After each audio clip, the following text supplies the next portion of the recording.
राम हरी जय जय जय राम राम राम राम जय जय राम हरी जय जय जय जय राम राम राम राम जय जय राम रूप पाहता रचनी रूप पाहता रचनी रूप पाहता रचनी रूप पाहता रचनी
बहुते सुकृताची जोडी बहुते सुकृताची जोडी हरी बहुते सुकृताची जोडी बहुते सुकृताची जोडी म्हणून विठ्ठली आवडी म्हणून विठ्ठली आवडी विठ्ठल बरवा विठ्ठल बरवा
विठ्ठल बरवा बरवा देवी देवी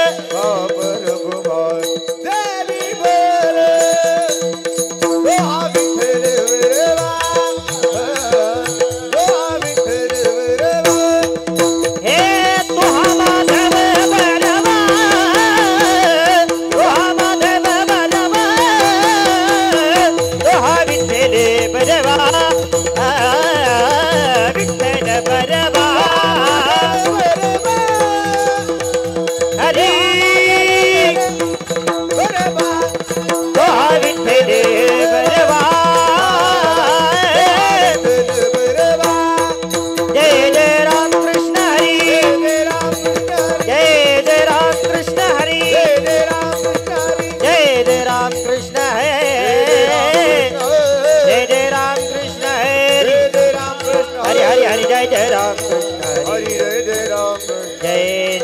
राम कृष्ण हरि जय जय राम कृष्ण हरि राम कृष्ण हरि जय जय राम हरि जय जय राम कृष्ण हरि जय जय राम कृष्ण जय जय राम कृष्ण हरि जय जय राम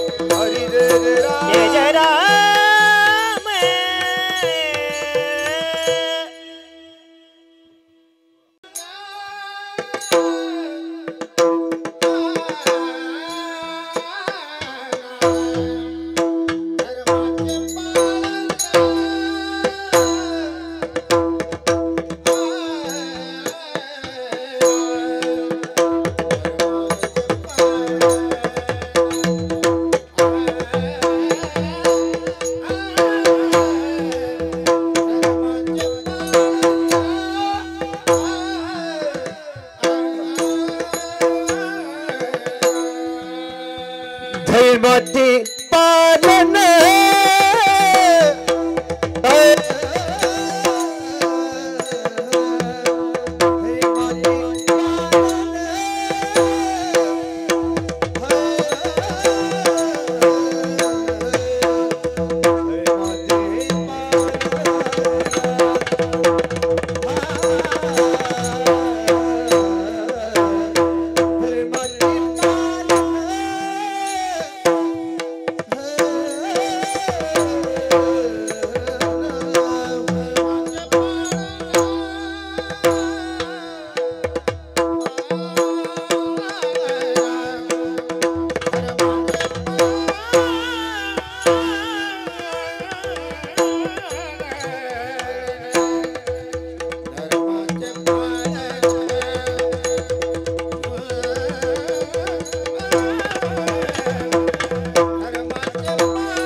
नाही भिडभार तुका मने साना थोर हिची आम्हा करणे काम बीज वाढवावे नाम विठाला विठाला भाला विठाला विठाला विठाला हरे विठ्ठल विठ्ठल विठ्ठल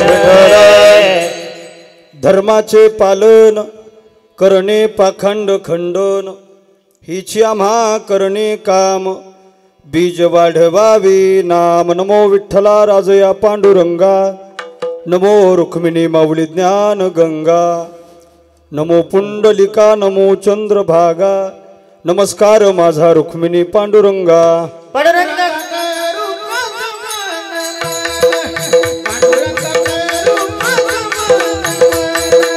पांडुरंग करू प्रथम नमन पांडुरंग करू प्रथम नमन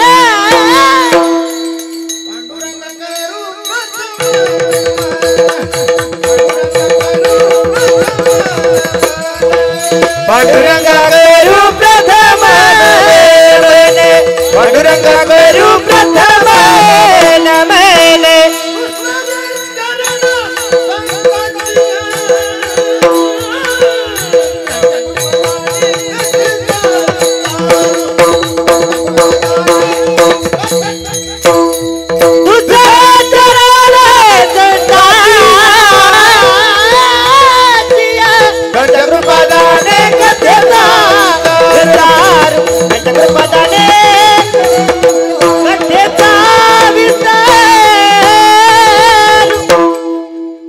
पांडुरंगा करू प्रथम नमन दुसरे चरण संताचे त्यांच्या कृपादाने कथेचा विस्तारू बाबाजी सद्गुरु दास तुका ओम नमो ज्ञानेश्वरा करुणा करा दयाळा तुमचा अनुग्रह लादलो पावन झालो चराचरी मस्तक हे पायावरी या वारकरी संतांच्या आता हृदय हे आपुले चौफाळुनिया भले वरी बैसवो पावले श्रीगुरूंचे जयांचे किलिया स्मरण होय सकल विद्यांचे अधिकरण ते चिवंदू श्रीचरण श्रीगुरूंचे ते नमस्कारोनी आता काय माझी वाणी मानेल संतांसी रंजवू चित्तासी आपुलिया वैराग्याचे महामेरू श्रुतीशास्त्र जया अदरू ऐसे श्रीमंत श्री सद्गुरु जोग महाराज की जय विठाला विठाला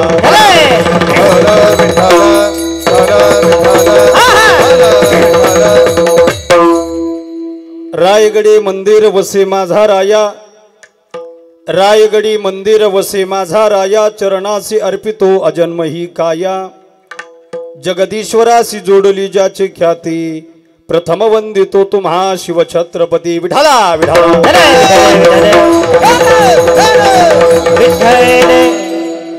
धर्माचे पालन करणे पाखंड खंडन हिची आम्हा करणे काम बीज वाढवावे नाम भाविक जन हो अनंत कोट ब्रह्मांड नायक पंढरीश श्री पांडुरंग परमात्म्याच्या कृपेने संत सम्राट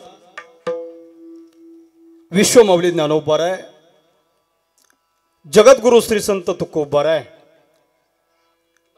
शांती ब्रह्मश्री संत एकनाथ महाराज आदी करून सर्व वारकरी संतांच्या कृपाशीर्वादाने ज्यांच्या पदस्पर्शाने ही पावन भूमी आणि ही पंचकृषी पुनीत झाली पावन झाली असे सगळ्यांचे श्रद्धास्थान सद्गुरु विश्राम बाबा आदी करून सर्व वारकरी संतांच्या कृपाशीर्वादाने पवित्र पावन नगरीमध्ये गेल्या 24 वर्षापासून चालत असलेला भव्य दिव्य अखंड हरिनाम सप्ताह याही वर्षी तेवढ्याच जोमानं तेवढ्याच जोशानं तेवढ्याच उत्साहानं अखंडपणे चालू आहे म्हणून याला खऱ्या अर्थानं अखंड हरिनाम सप्ताह असं म्हणतात। यात हरिनाम आहे म्हणून हा सप्ताह आहे नाहीतर हा हप्ता आहे। विठाला विठाला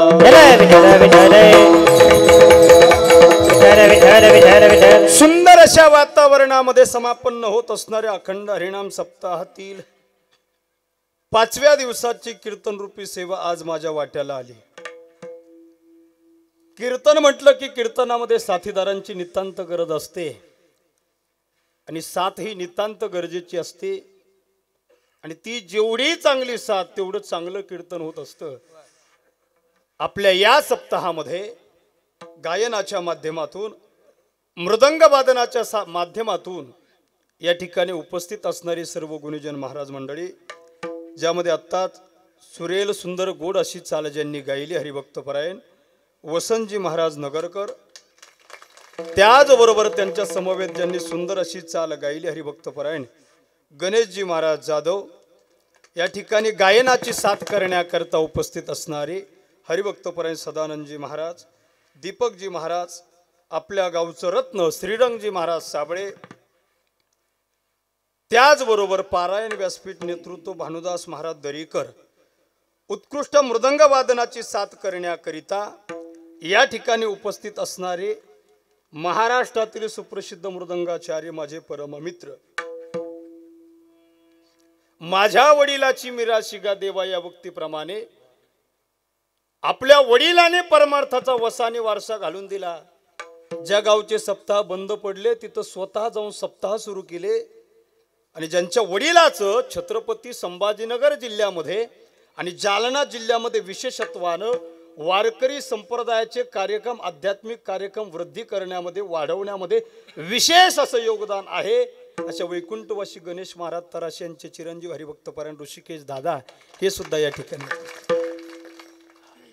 त्याचबरोबर कीर्तनाच्या निमित्तानं उपस्थित असणारे गावातील परिसरातील सर्व भजनी मंडळी, माझ्या पाठीमागं उभ्या असणाऱ्या महाराजापासून तर हे महाराज, ते महाराज, ते महाराज आणि सगळेच महाराज मंडळी मोठ्या संख्येने उपस्थित आहेत.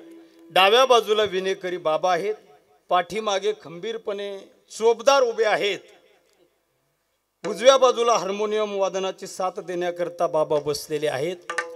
कीर्तनाच्या निमित्तानं शूटिंग करण्याकरता उपस्थित असणारे यूट्यूब चॅनलवाले सगळेच दादा, मी दर कीर्तनात सांगायचो कीर्तनात जे काही योग्य वाटलं ते ठेवा, बाकीचं कट करून टाका. पण आता त्यांना सांगत असतो जे आहे तेच दाखवा, काहीच मोडू नका, तोडू नका, जाऊ द्या समाजासमोर, स्पष्ट बोल गेलेच पाहिजे. त्याचबरोबर तुम्हा सर्व मायबाप श्रोत्याच्या दर्शनाचा योग ज्यांच्यामुळे मला प्राप्त झाला, आमचे परमस्नेही मित्र गेवराई पायगा गावचे युवा सरपंच मंगेश भाऊ साबळे, त्याचबरोबर कीर्तनाच्या निमित्तानं उपस्थित असणारे सर्व श्रोतेजन, त्यामध्ये महिला मंडळ, पुरुष मंडळ, तरुण मंडळ, सर्वांच्या चरण अरविंदी साष्टांग प्रणिपात करतो आणि पुढे चालतो. विठाला विठाला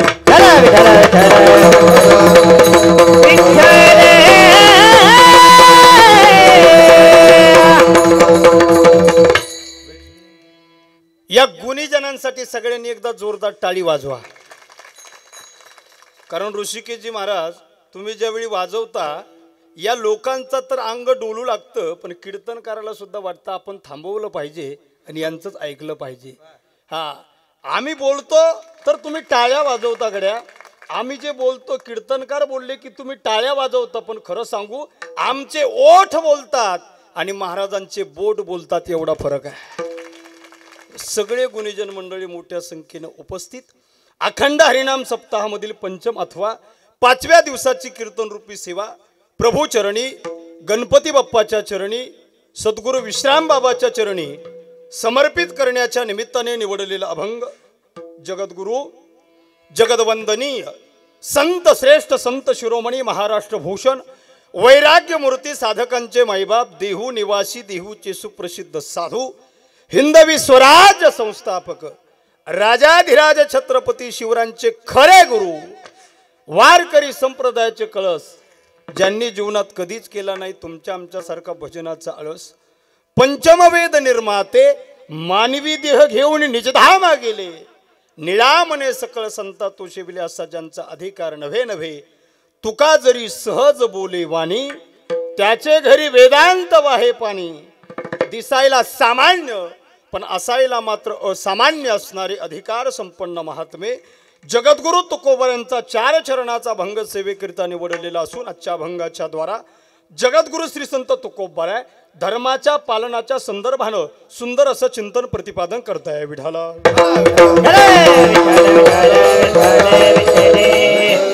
अभंग जगद्गुरु तुकोबराच्या अभंगामध्ये सांगतात की बाबांनो, आम्ही जन्माला आल्याच्या नंतर किंवा अवतरित झाल्याच्या नंतर धर्माचं पालन करून पाखंडी वृत्तीचं खंडन करतो.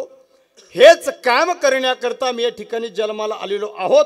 हे काम केल्यानं आमच्या नामरूपी धर्मरूपी संप्रदायरूपी बीजाचं नाव वाढणार आहे. धर्माच्या पालनाचं आणि पाखंडी वृत्तीचं खंडन करण्याचं काम आम्ही करत असताना तीक्ष्णाशा शब्दरूपी बाण त्याचं शस्त्र आम्ही हातात घेऊन हे धर्माच्या पालनाचं काम करू. आणि या पवित्र कार्यामध्ये कसल्याही प्रकारची भीडभार न राखता, कसल्याही प्रकारचा भेदभाव न करता, उच्च वर्णीय असो अथवा नीच वर्णीय, लहान असो अथवा मोठा, सगळ्यांना एकत्रित करून एक संघ करून धर्माच्या पालनाचं पवित्र काम पुढे घेऊन जाऊ असं जगद्गुरु तुकोबरा आजच्या प्रस्तुत अभंगामध्ये सांगतात. थोडक्यात आजच्या ठळक बातम्या संपल्या. इथून पुढे हवामानाचा. यंदा पंजाबराव डक यांचे सगळे अंदाज खोटे ठरले. मी काय तोंडावर पडणार नाही. विठाला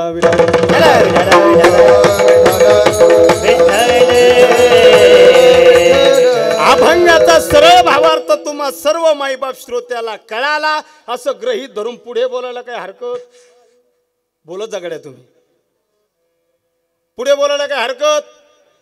पाठीमागचे बोला. तुम्ही सदावर्तेच्या पार्टीचे आहेत का. हरकत नसेल तर 3 महत्वाच्या सूचना सगळ्यांनी कीर्तनामध्ये पाळायच्या. कीर्तनामध्ये सूचना क्रमांक 1, एकदा बसल्याच्या नंतर कोणी उठून जायचं नाही.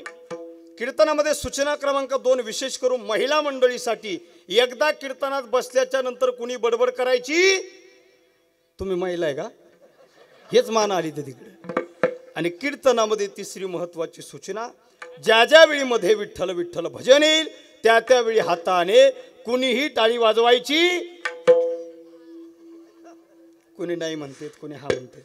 ज्या ज्या वेळी मध्ये विठ्ठल विठ्ठल भजन येईल त्यावेळी सर्वांनी मोठ्या प्रेमाने टाळी वाजवून भजन करायचे. विठाला विठाला.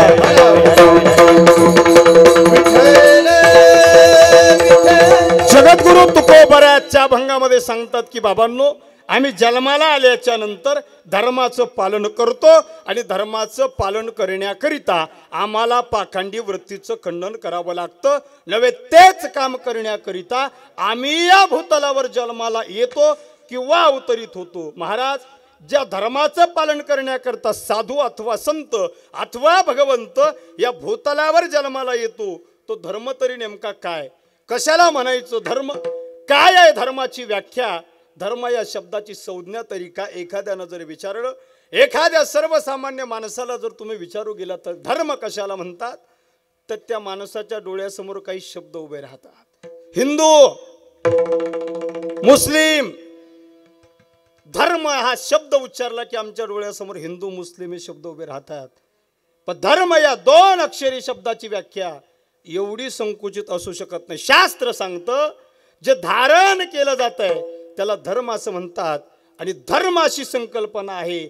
आपण का धर्म पाळू गेलो, आपण का धर्माचं रक्षण करू गेलो, तर तो धर्म आपलं रक्षण करत असतो. शास्त्र सांगतं धर्मो रक्षती रक्षितः. धर्म या शब्दाची व्याख्या वेगवेगळ्या प्रसंगानुसार वेगवेगळ्या पद्धतीनं अनेक संतांनी व्यक्त केली. परंतु धर्म या शब्दाची व्याख्या तुम्हाला कळेल, पचेल, रुचेल अशा भाषेत सांगण्याचा प्रयत्न करेल. बाकी डोक्यातला धर्म काढून टाका, तुमच्या डोक्यात एक धर्म घालेल. आपल्या प्रत्येकाच्या जीवनामध्ये जन्माला आल्याच्या नंतर आपापल्या वाट्याला आलेलं कर्तव्य कर्म जे असतं तोच आपल्या जीवनातला धर्म आहे. विठाला विठाला. प्रत्येकाच्या जीवनामध्ये काहीतरी धर्म आहे. भगवान परमात्म्यापासून तर सर्वसामान्य जीवाच्या वाट्याला आलेला धर्म आहे. भगवान परमात्म्याच्या जीवनामधला काय धर्म आहे. श्रीमद भगवद्गीता नावाच्या ग्रंथामध्ये अर्जुन नावाच्या भक्ताशी संवाद साधताना भगवान परमात्मा स्वतः सांगतात, अर्जुना, जेव्हा जेव्हा या धर्मावर संकट येतं, जेव्हा जेव्हा धर्माला ग्लानी येते, धर्मावर आलेली ग्लानी दूर करण्याकरिता, संत सज्जनांचा सांभाळ करून दुष्टांचा संहार करण्याकरिता मी या भूतलावर जन्माला येतो. यदा यदा ही धर्मस्य ग्लानिर्भवति भारत अभ्युत्थानम धर्मस्य तदात्मानं सृजाम्यहं परित्राणाय साधूनां विनाशाय च दुष्कृतां धर्म संस्थापनार्थाय संभवामी युगे युगे अर्जुना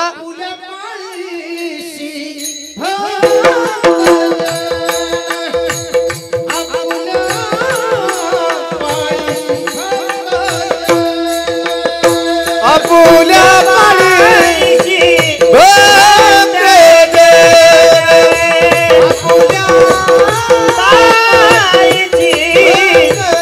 पाळीशी भक्त जन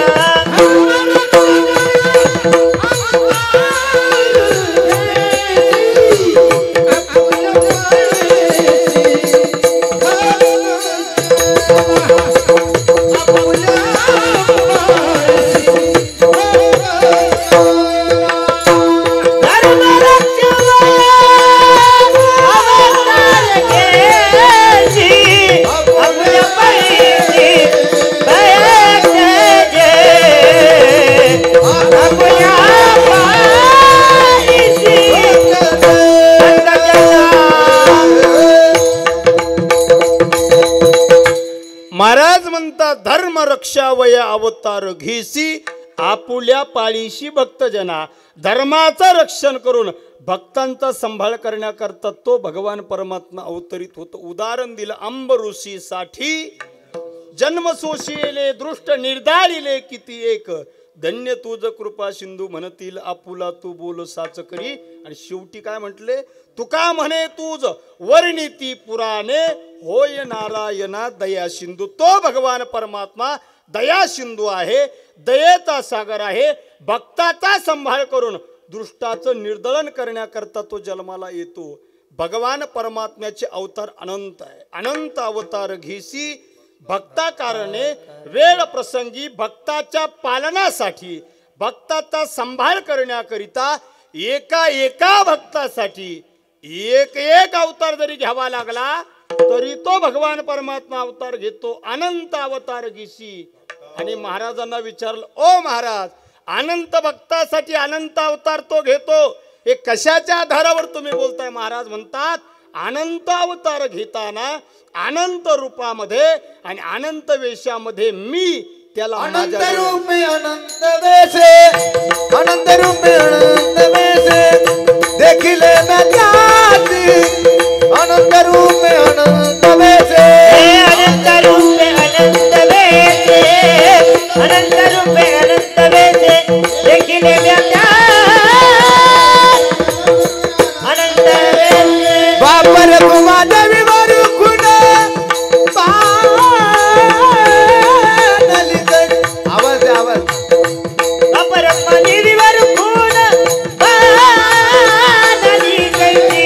बापर पदवीवर पुन्हा बाणली गई देवीवर देखिला देखिला देवे देखिला देखिला देवे आदि देखिला देखिला देवे देखिला देखिला दे देखिला देखिला देवाचा देखिला देखिला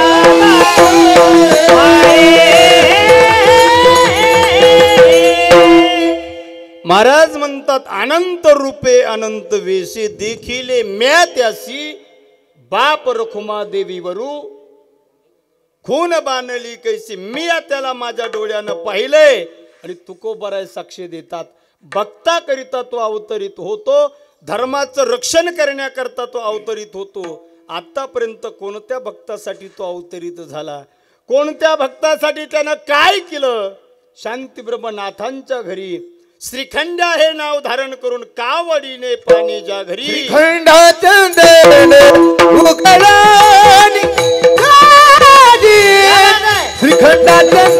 आवाज द्या आवाज दे त्याला आवाज वाढव. हे श्रीखंडा चंदन उगलानी श्रीखंडा चंदन उगलानी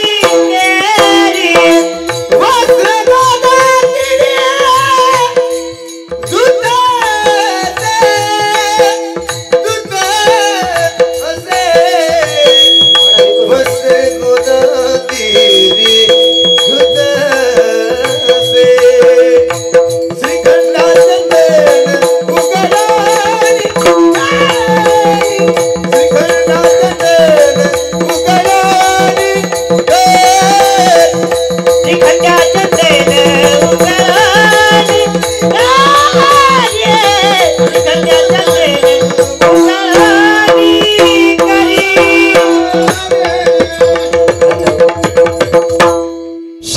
ब्रह्मनाथ महाराजांच्या घरी भगवान परमात्म्यानं श्रीखंड हे नाव धारण करून नाथांच्या घरी कावडीनं पाणी वाहिलं.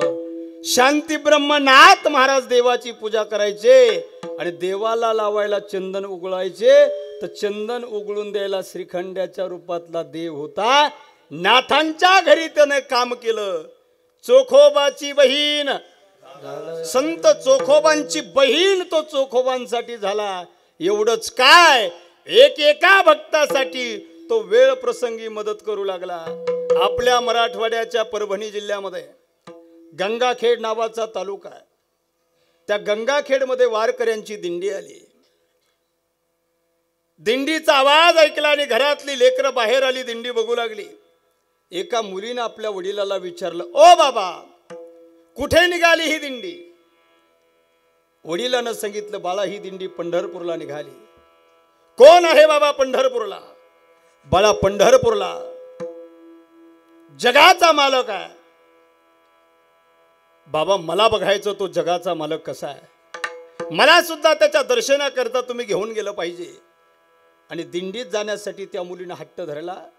बाप नको म्हणत होता, मुलगी ढडढसा रडत होती आणि रडणाऱ्या मुलीचा हट्ट म्हणून बापाला मुलीला घेऊन दिंडीत जावं लागलं. त्या मुलीचं नाव होतं संत जनाबाई. दिंडी पुढे पुढे निघाली. मुक्काम दर मुक्काम करत पंढरपुरात पोहोचली. चंद्रभागेचं स्नान केलं. पांडुरंगाच्या मंदिरात दर्शनाकरता गेली. जनाबाईच्या वडिलांनं पांडुरंगाचं दर्शन केलं. आता जनाबाईनं आपलं मस्तक पांडुरंगाच्या पायावर ठेवलं आणि नंतर पांडुरंगाच्या तोंडाकडे पाहिलं आणि आपल्या वडिलाला म्हणून लागल्या, ओ बाबा, याच्या दर्शनाकरता घेऊन आलात का मला इथं? वडिलांना सांगितलं, हो बाळा. याच्या दर्शनाकरिता? हो बाळा. अहो बाबा, ज्याच्या दर्शनाकरिता तुम्ही मला इथं घेऊन आलात ना, त्याचं आणि माझं तर जुनच नातं आहे. हो बाबा, आता एक काम करा, इथं घेऊन आलात तर मला इथून घरी घेऊन जाऊ नका, मला इथंच देवाच्या पायाजवळ राहू द्या. जनाईच्या वडिलांना सांगितलं, बाळा, असं चालणार नाही. दर्शन झालंय तर इथं थांबायचं नसतं. जनाबाई ऐकायला तयार नाही. द्वादशीपर्यंत ऐकेल वाटलं होतं, ऐकलं नाही. गुरुपौर्णिमेचा काला झाला, काल्यापर्यंत ऐकेल असं वाटलं होतं, ऐकलं नाही. आता जनाबाईच्या वडिलांना जनाबाईला निरोप देऊन गावी जाण्याचा निर्णय घेतला. 2 पावलं पुढे गेले आणि डोक्यात विचार आला, पोटच्या पोरीला जर मंदिरात ठेवून मी गावी गेलो तर गावचे लोक म्हणतील, काय पोरीच्या लग्न करण्याचा कंटाळा आला होता की काय, म्हणून पोरीला मंदिरात सोडून आलास. पुन्हा माघारी आले, डोळ्यात पाणी आलं, बाळा, आपण गावी गेलं पाहिजे. पण जनाबाई हट्ट सोडायला तयार नाही. तेवढ्यात नामदेवराय पांडुरंगाच्या मंदिरात आले आणि नामदेवरायांना सांगितलं, ओ बाबा, तुमच्या या मुलीचा संभाळ पंढरपुरात मी करतो.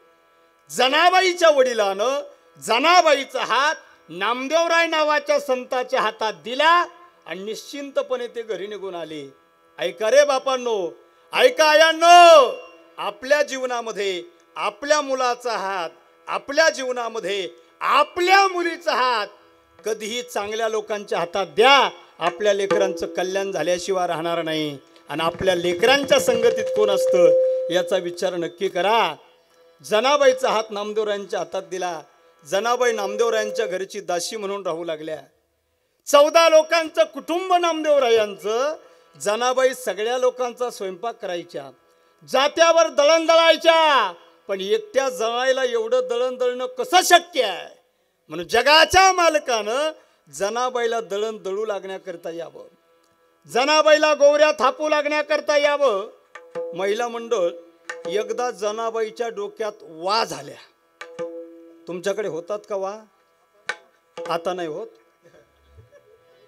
आता शॅम्पू निघालेत ना. जनाबाईच्या डोक्यात वा झाल्या. जगाच्या मालकानं जनाबाईच्या डोक्यातल्या वा काढाव्या. ऋषी महाराज, जगाचा मालक जनाबाईच्या डोक्यातली ऊ काढायचा. आता ते प्रसंगच म्हणून सांगतो. एक ऊ काढायचा, डाव्या हाताच्या अंगठ्याच्या नखाच्या मध्यभागी ठेवायचा आणि उजव्या हाताचा अंगठ्याचं नख डाव्या हाताच्या अंगठ्याच्या नखाच्या मध्यभागी जिथं ऊ ठेवली तिथं बरोबर असं जमतंय. हे कामाला ठेवतील आपल्याला. जगाच्या मालकानं जनाईच्या डोक्यातल्या वा काढाव्या, पण त्या काढता येतील तेवढ्याच त्यानं काढल्या. आता जनाबाईच्या डोक्यात एवढ्या वा झाल्या त्या हातानं काढणं शक्य नव्हत्या.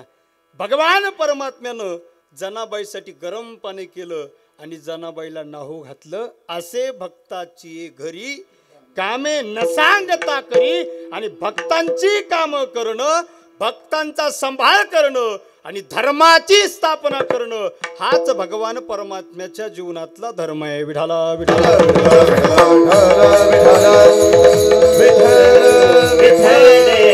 जसा देवाच्या जीवनामध्ये धर्म आहे तसा साधूच्या जीवनामध्ये सुद्धा धर्म आहे. काय आहे साधूच्या जीवनातला धर्म? बुडत हे जन न देखावे डोळा, येतो कळवळा म्हणून, किंवा येतो हिताचा कळवळा.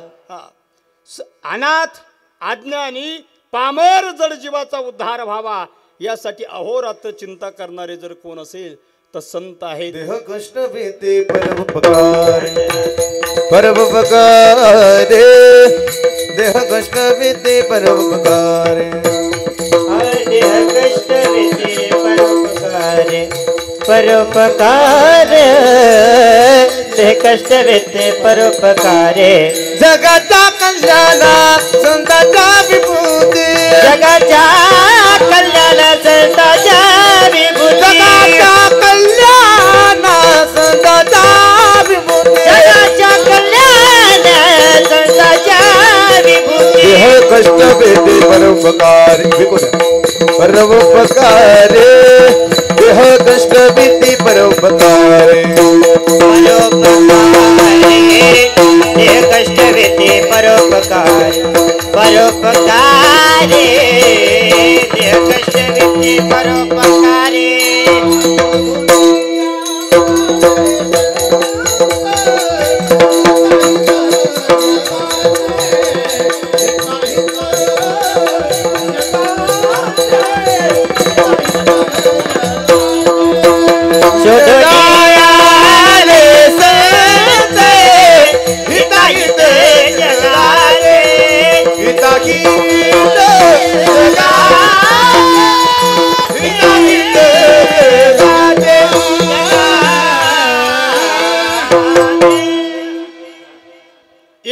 जगाचं कल्याण करण्याकरता संत जन्माला येतात आणि जगाचं हित जगाला दाखवून देण्याकरता संत जन्माला येतात.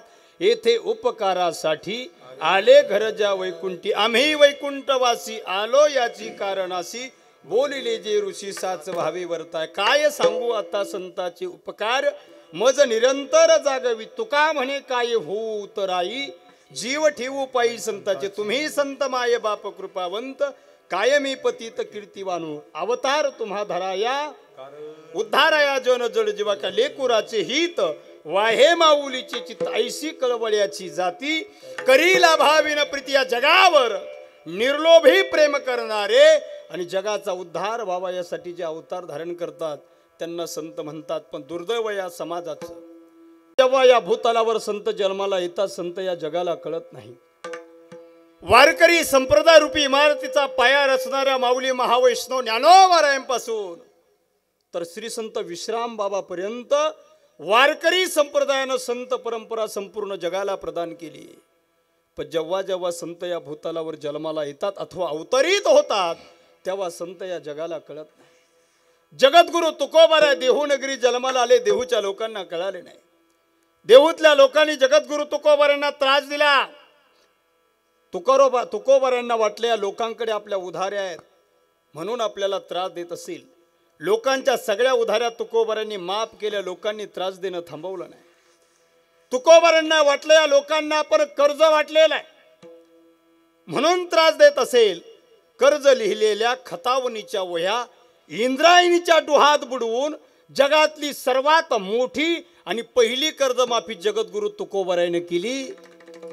GR काढला नाही, कॅबिनेट बैठक घेतली नाही, 2 उपमुख्यमंत्र्याचा सल्ला,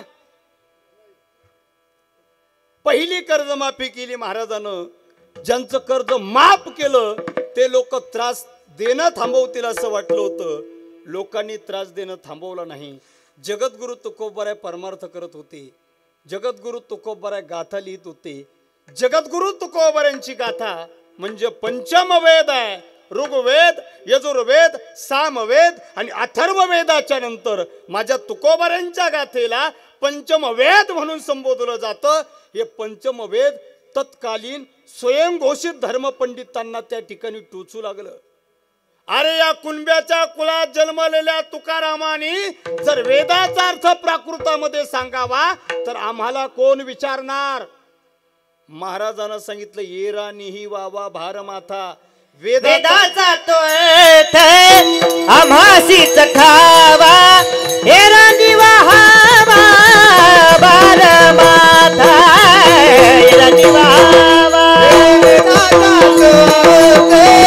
आमाचीच ठावा, हेरांनी वाहावा बारमाथा, हेरांनी वाहावा भारमाथा. महाराज म्हणाले वेदाचा तो अर्थ आम्हासीच ठावा, येरानिही वावा भारमाता. वेदाचा खरा अर्थ आम्हाला माहिती आहे, बाकीच्यांनी फक्त वेदाचं ओझं घेऊन चालावं. हे शब्द त्या लोकांना झोंबू लागले आणि त्यांनी जगद्गुरु तुकोबऱ्यांची सर्वात मोठी आध्यात्मिक क्रांती करणारी गाथा बुडवण्याचा निर्णय घेतला. ऐका गड्या, जगद्गुरु तुकोबऱ्यांची गाथा इंद्रायणीच्या डोहात बुडवली. नुसती बुडवली नाही, दगड बांधून बुडवली, पुन्हा वरती येऊ नये. आणि जगद्गुरु तुकोबऱ्यांची गाथा बुडवली. आणि जगद्गुरु तुकोबऱ्यांनी इंद्रायणीच्या डोहाच्या जवळ आमरण उपोषण केलं. जगातलं पहिलं आमरण उपोषण जगद्गुरु तुकोबऱ्यांनी केलं. ऐका ऐका. आणि आमरण उपोषण एका माणसावर केले, एका माणसानं केल्यावर काय परिणाम होतात सगळ्या महाराष्ट्रानं पाहिलंय. परिणाम तारी येल्या जैशाला ह्या जडी दगड सहित बया, जडी दगड सहित बया, जडी दगडा सहित बया, जडी दगड सहित बया, जरी दगडा सहित वया, जरी दगडा सहित वया, जरी दगडा सहित वया, जरी दगडा सहित वया. तारी येल्या जैसा गाया, तारी येल्या जैसा गाया. तुकोबा समर्थ दंड, तुकोबा समर्थ दंड, तुकोबा समर्थ दंड, तुकोबा समर्थ दंड, तुकोबा समर्थ दंड, तुकोबा समर्थ दंड, तुकोबा समर्थ दंड, तुकोबा समर्थ.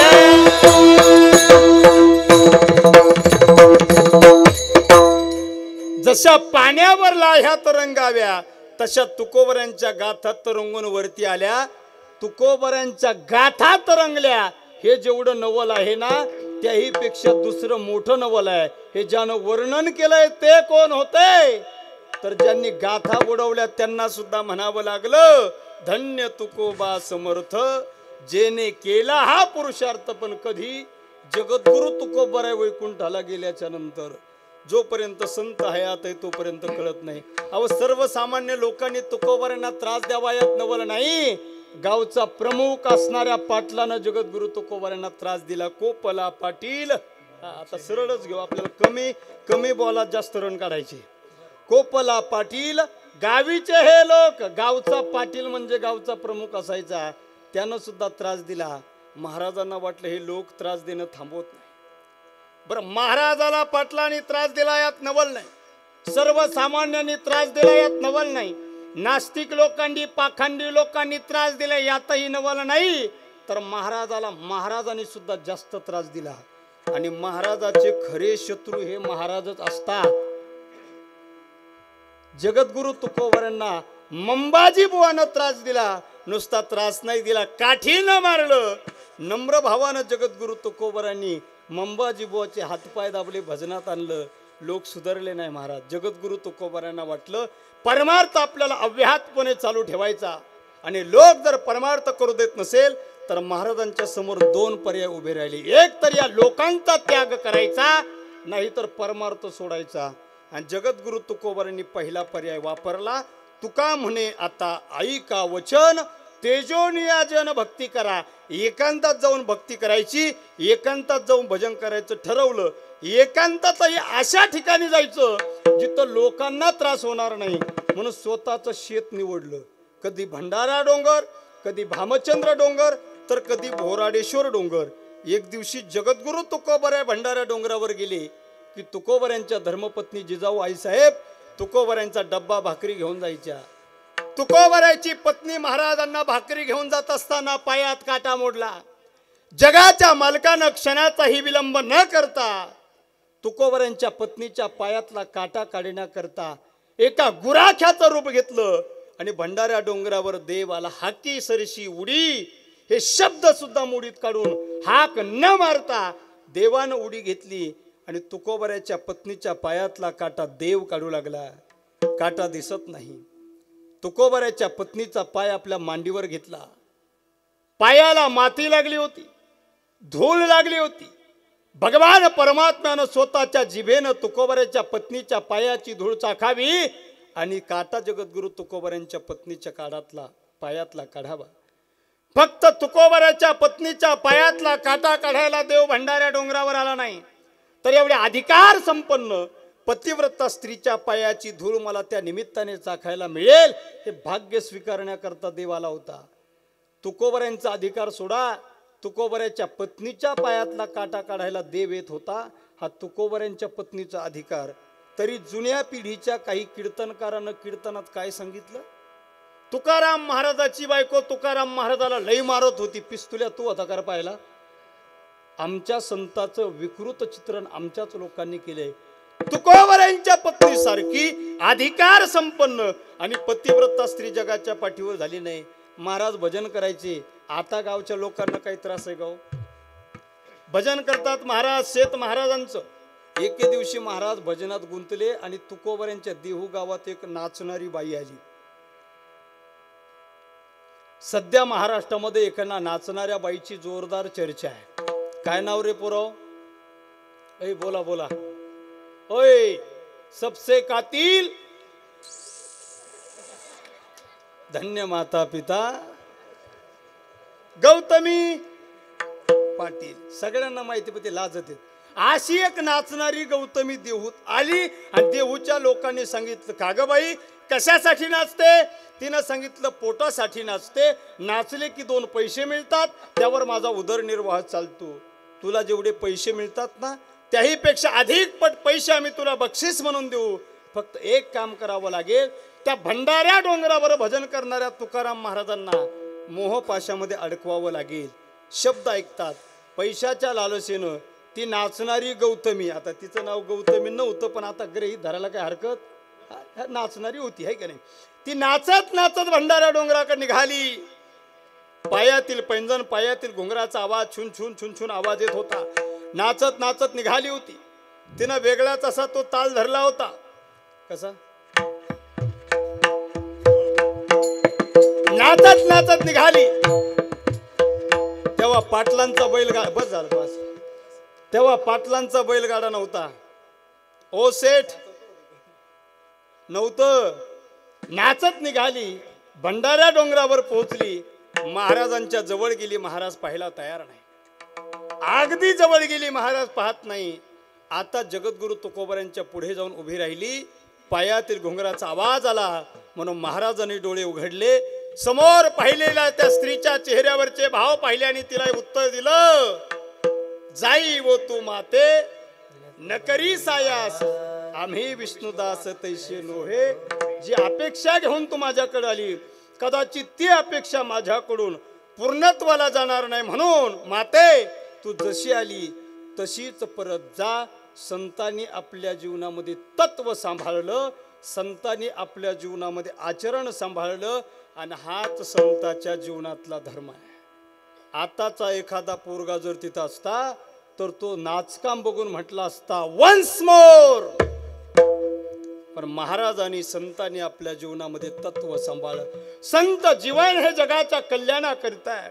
संत जन्माला आल्याच्या नंतर फक्त जगत कल्याणाचा मूलमंत्र अंतःकरणामध्ये पेरून जन्माला येतात आणि संतांच्या जीवनामध्ये फक्त जगाचा विचार केला जातो. ऐका ऐका गड्या, जे रक्त फक्त जीवन जगत असताना स्वतःच्या रक्ताचा विचार करतो, एक दिवस त्याचंच रक्त त्याला घराबाहेर हाकलल्याशिवाय राहत नाही. पण जे रक्त जीवन जगताना जगाच्या रक्ताचा विचार करतो त्याच्या नावाचा इतिहास झाल्याशिवाय राहत नाही. हा संतांच्या जीवनातला इतिहास. संत जीवन आहे, समृद्ध जीवन आहे. संताच्या जीवनामध्ये उदारता आहे, संताच्या जीवनामध्ये औदार्य आहे. संतांना शरण जाणारा कधी खाली हाताने माघारी येत नाही. संत प्रत्येक जीवावर कृपा करतात. ज्ञानोबारायसारख्या महान तत्वज्ञ संतांनो सच्चिदानंद बाबाला मृत अवस्थेमधून जिवंत करून त्यांच्या हातून ज्ञानेश्वरी सारखा महान ग्रंथ लिखाण करून घेण्याचं काम केलंय. त्याच ज्ञानोबारायांनी निर्बुद्धाच्या रेड्याच्या मुखातून वेद वधून घेतले.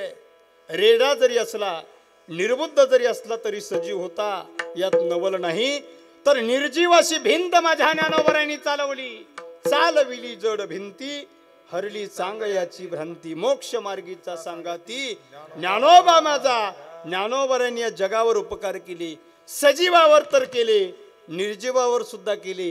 ज्ञानोबारायांनी कुणावर काय उपकार केले? ज्ञानोबाराय जगाची आई आहे. घरातल्या एखाद्या लेकरानं आपल्या आईकडे हट्ट धरावा आणि रडावं, त्या लेकराचा हट्ट पुरवावा, हे जसं घरातल्या आईला कळत असेल, तर माझे ज्ञानोबाराय तर जगाची आई आहे. या जगातल्या सगळ्या लेकराचे हट्ट पुरवावे यासाठी माझे ज्ञानोबाराय आजही समाधीमध्ये बसलेले आहे. ज्ञान देवे घेतले दान, हृदयी धरवण्या ध्यान, समाधी बैसला निर्वाण, कथा कीर्तन करीतो. ज्ञानोबारायनं कुणाला काय दिलं माहीत नाही, पण 2010ला आमच्या गावात जर भांडणं लागले ना, आमच्या गावात, तर ते भांडणं माझ्याशिवाय होतच नव्हते. अय पोराओ, माझ्याशिवाय भांडणं होतच नव्हते. गावचे लोक एकत्र आले, विशेष मीटिंग घेतली, वर्गणी गोळा करून मला आळंदीला शिकायला पाठवलं. मी काय साधा नाही, वर्गणी गोळा करून आळंदीला शिकायला पाठवलं. हे नको गावात, जे लोक मला वैतागून आळंदीला पाठवत होते तेच लोक 2 तास आमचं कीर्तन ऐकतात आणि कीर्तनात येऊन आमच्या पाया पडतात. ही ज्ञानोबारायांनी केलेली कृपा आहे. ज्या रेड्याला ज्ञानोबारायांनी बोलायला लावलं, त्या रेड्याची समाधी जुन्नर तालुक्यातल्या आळे फाट्याला आहे. आळे फाट्याला रेड्याची समाधी आहे.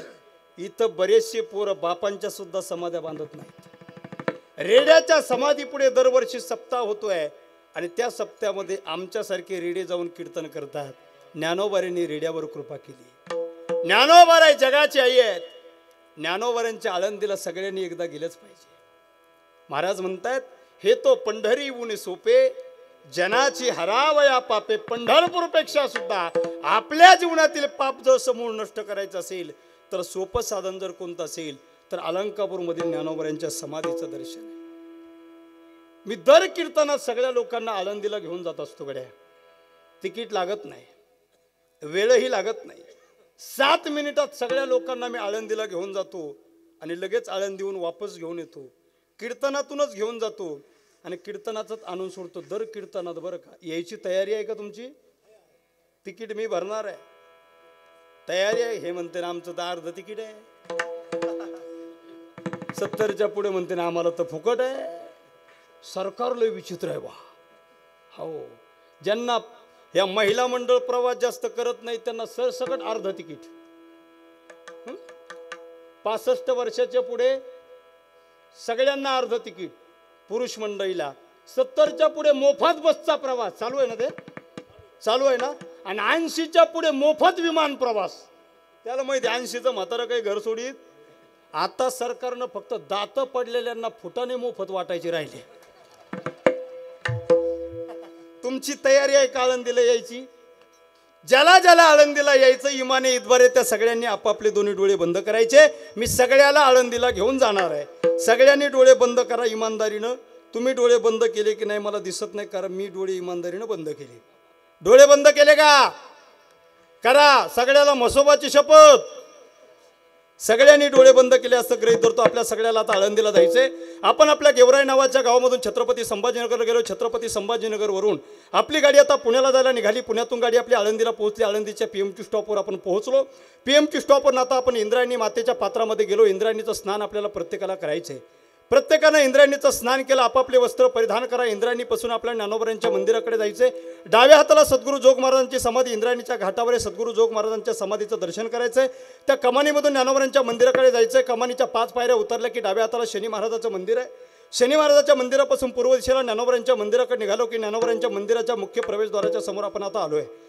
प्रवेशद्वाराच्या समोर येत असताना पहिल्या पायरीवर पाय न देता दुसऱ्या पायरीवर पाय द्यायचा, कारण ज्ञानोबरांच्या समाधी मंदिराच्या पहिल्या पायरीवरती हैबत बाबा महाराजांची समाधी आहे. मंदिरामध्ये प्रवेश केला. प्रवेश केल्याच्या नंतर 2 देवळ्यामध्ये डाव्या आणि उजव्या बाजूला गरुड हनुमंताच्या मूर्ती, दोन्ही मूर्त्याचं दर्शन करायचं आहे. आपण आता चांदीच्या कासवाच्या जवळ आलो. ज्ञानोबरांच्या समाधीच्या पुढे या चांदीच्या कासवासमोर ज्ञानोबरांना साष्टांग प्रणिपात करायचा. डाव्या हाताने प्रदक्षिणा मार्गाने आपल्याला पुढे निघायचे. पुढे गेल्यानंतर हैबत बाबांच्या पादुका ठेवल्या. पादुकांचं दर्शन करायचं. बुक्क्याची डबी ठेवली. बुक्क्याच्या डबीमध्ये बोट बुडवायचं. बुक्का कपाळाला लावायचा. आरशामध्ये बघून बुक्का लावायचा. पुढे जायचं. नाथपारे नाथपारामध्ये नाथ पादुकांचं दर्शन घ्यायचं. पुढे जायचं. पुढे गेल्यानंतर गणपती राहायचं. गणपती बाप्पाची मूर्ती सुबक मूर्तीचं दर्शन करायचं. पुढे जायचं. पुढे मुक्ताबाईचं मंदिर आहे. मुक्ताबाईच्या मंदिराला प्रदक्षिणा करून मुक्ताबाईचं दर्शन करायचं. मुक्ताबाईच्या मंदिराच्या उजव्या बाजूला ज्ञानोबरांच्या समाधीवर होणाऱ्या अभिषेकाचं पंचामृत त्या ठिकाणी ते तीर्थ बाहेर पडतं. ते तीर्थ 2 थेंब प्राशन करायचे.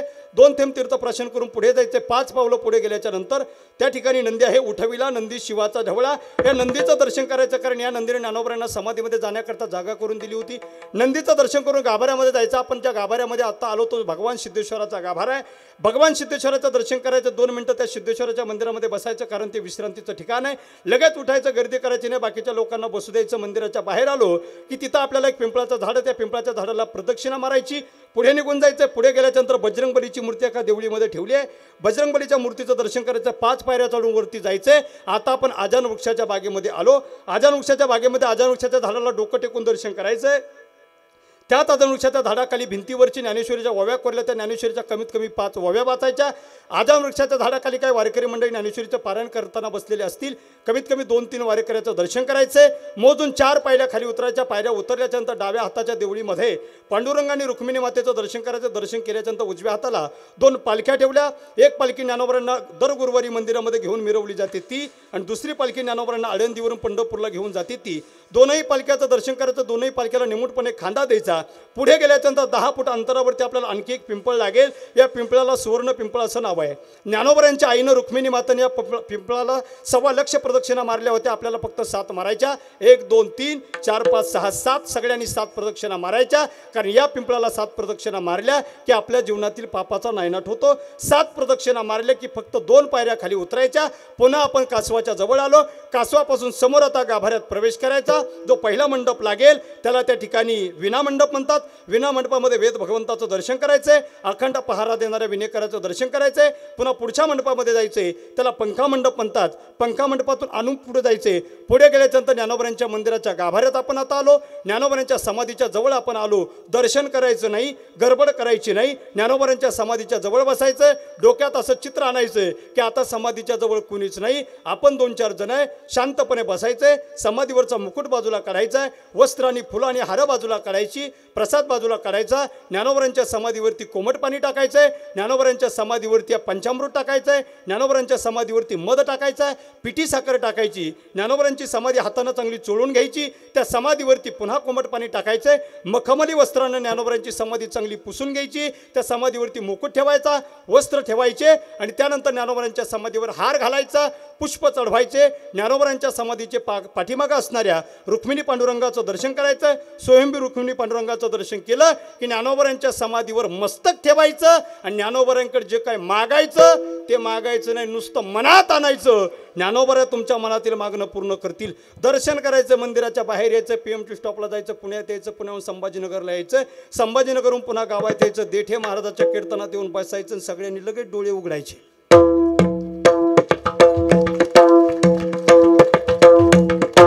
आता मला असं वाटतं ज्यांनी ज्यांनी डोळे लावले असतील ना, त्या सगळ्यांना ज्ञानोबरांचं दर्शन झालं असेल. त्या ज्ञानोबरांकडे जा गड्या कधीतरी. तुमच्या मनातल्या सगळ्या इच्छा ते ज्ञानोबराय पूर्ण करतील दादा. अरे लेकराच्या अंतःकरणातल्या इच्छा पूर्ण करणं हा आईचा जसा गुणधर्म असतो, आईचं जसं कर्तव्य असतं, या जगातील लेकरांच्या इच्छा पूर्ण करणं आणि जगातील लेकरांना उद्धारांचा मार्ग मोकळा करून देणं हा संतांच्या जीवनातला धर्म, अभंगाचं प्रथम चरण. धर्माचे पालन, धर्माचे पालन, धर्माचे पालन, धर्माचे पालन, पालन, धर्माचे पालन, धर्माचे पालन, धर्माचे पालन.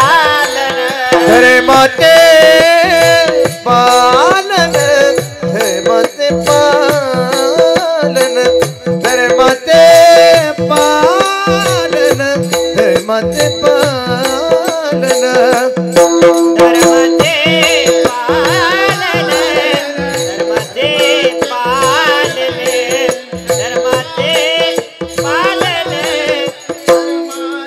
पालन करणे पाखंड खंडन करणे पाखंड खंडन भीती आम्हा करीने काम भीती आम्हा करीने काम भीती आम्हा करीने काम भीती आम्हा करीने काम करणे पाखंड खंडन करणे पाखंड खंडन हेची आम्हा करणे काम आम्हा करणे काम हेची आम्हा करणे काम आम्हा करणे काम धैमाचे पालन करणे पाखंड करणे पाखंड खंडन करणे पाखंड खंडन धर्माचे पालन करणे पाखंड खंडन करणे पाखंड खंडन करणे पाखंड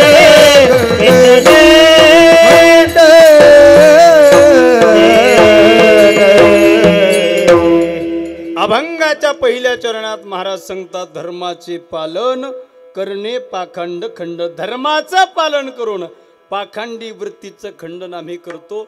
संतांच्या जीवनात पाखंडी वृत्तीचं खंडन केलं जातं आणि भगवंताच्या जीवनामध्ये पाखंडी व्यक्तीचं खंडन केलं जातं आणि तो त्यांच्या जीवनातला धर्म आहे. जसा साधूच्या जीवनात धर्म आहे, जसा देवाच्या जीवनात धर्म आहे, तसा तुम्हा आम्हा सर्वसामान्याच्या जीवनामध्ये सुद्धा काही धर्म आहे.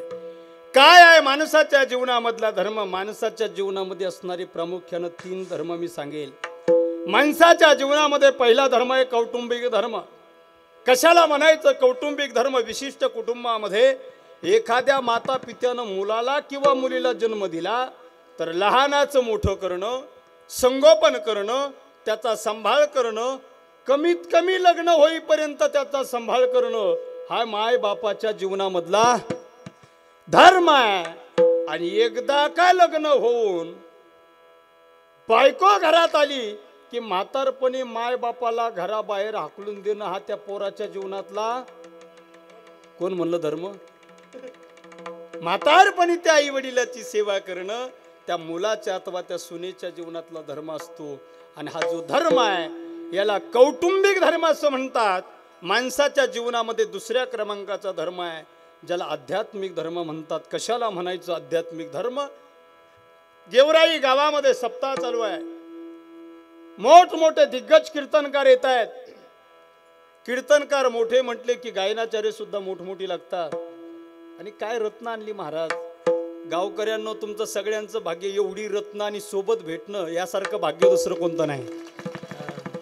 हे भेटत नाही माणसं, भेटले तरी सोबत भेटत नाही. हा लाख लाख मोलाचं एक एक रत्न आहे महाराज. ते गायन ऐकल्यावर मला वाटतं या प्रत्येकाला 500-500 रुपये बक्षीस द्या. तुम्ही काळजी नका करू. मी म्हटलं की वा,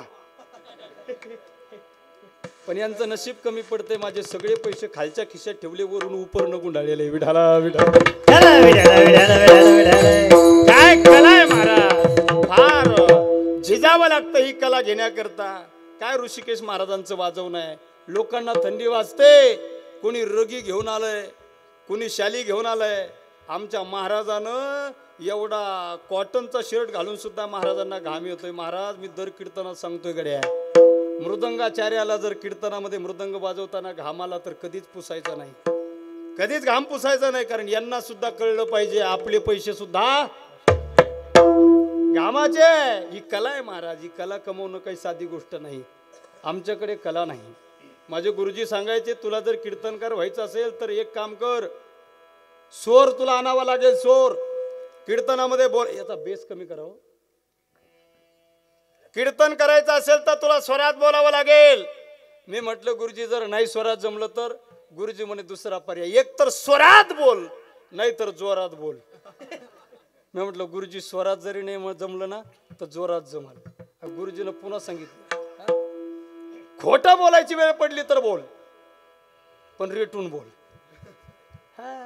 पितळ उघडं पडलं नाही पाहिजे. काय गुरुजीने महाराज काय चाललं होतं आपलं कीर्तन चाललं होतं. माणसाच्या जीवनामध्ये धर्म आहे, दुसरा धर्म आहे त्याला आध्यात्मिक सामाजिक धर्म. तुमच्या जीवनामध्ये कुणाच्या वाटेवर फुलं नाही टाकता आली तर अजिबात टाकू नका, पण कुणाच्या वाटेवरती काटे सुद्धा टाकू नका. एवढं सांभाळा, हाच तुमच्या जीवनातला धर्म आहे. कोण्या गरीबाच्या लेकीचं लग्न नसेल जमवता येत तर अजिबात जमू नका, पण कोण्या गरीबाच्या लेकीची सोयरीक मोडायचं काम करू नका. एवढं सांभाळलं झाला तुमच्या जीवनातला धर्म. एखाद्या गरीबाला घर बांधण्याकरता मदत करता येत नसेल तर अजिबात करू नका, पण कोण्या गरीबाची झोपडी सुद्धा जाळू नका गड्या. हाच तुमच्या आमच्या जीवनातला धर्म आहे आणि याला सामाजिक धर्म असं म्हणतात. हल्ली सामाजिक धर्माची उणीव भासू लागली. एक माणूस पळत डॉक्टरांकडे गेला, हो डॉक्टर साहेब फार पोट दुखतंय, सगळे पेशंट सोडा, अगोदर मला तपासा. डॉक्टरांना विचारलं का हो कधीपासून दुखतंय तुमचं पोट? त्यानं सांगितलं माझ्या चुलत भावानं बंगला बांधला तेव्हापासून. आमचे आजार वेगवेगळे आले. या आजाराला काही स्पेशालिस्ट डॉक्टर नाही, या आजाराला काही स्पेशल अशी डिग्री नाही. माणसाच्या जीवनामध्ये सामाजिक धर्माची उणीव आहे. मग तुम्ही म्हणाल महाराज आमच्या जीवनामध्ये कौटुंबिक धर्म आम्ही पाळत असू, आमच्या जीवनामध्ये आध्यात्मिक धर्माचं पालन आम्ही करत असू, तर आमच्या जीवनामध्ये सामाजिक धर्म का पाळावा? सामाजिक धर्म पाळणं काय एवढं नितांत गरजेचं आहे का? तुम्ही सामाजिक धर्म म्हणत असाल, समाजाचे आपल्यावर ऋण असतात. मनुष्य हा समाजशील प्राणी आहे, मनुष्य हा समाजाशिवाय राहू शकत नाही. म्हणून माणसानं सामाजिक धर्म पाळलाच पाहिजे. आणि तुम्ही जर विचारलं मला गड्या सामाजिक धर्माची काय ताकद आहे, तर मी सांगेल सामाजिक धर्माची काय ताकद आहे हे मनोज जरांगे पाटील नावाच्या मराठ्याच्या वाघानं संपूर्ण भारत देशाला दाखवून दिलाय. 22 वर्ष समाजासाठी केलेला संघर्ष आहे. इमाने इतबारे समाजासाठी केलेलं काम आहे. अंगात फाटके कपडे असताना त्या माणसानं समाजातील तरुणांना एकत्र करण्याचं काम केलंय. पोटात अन्नाचं कण नसताना तो माणूस समाजासाठी वनवन फिरलाय.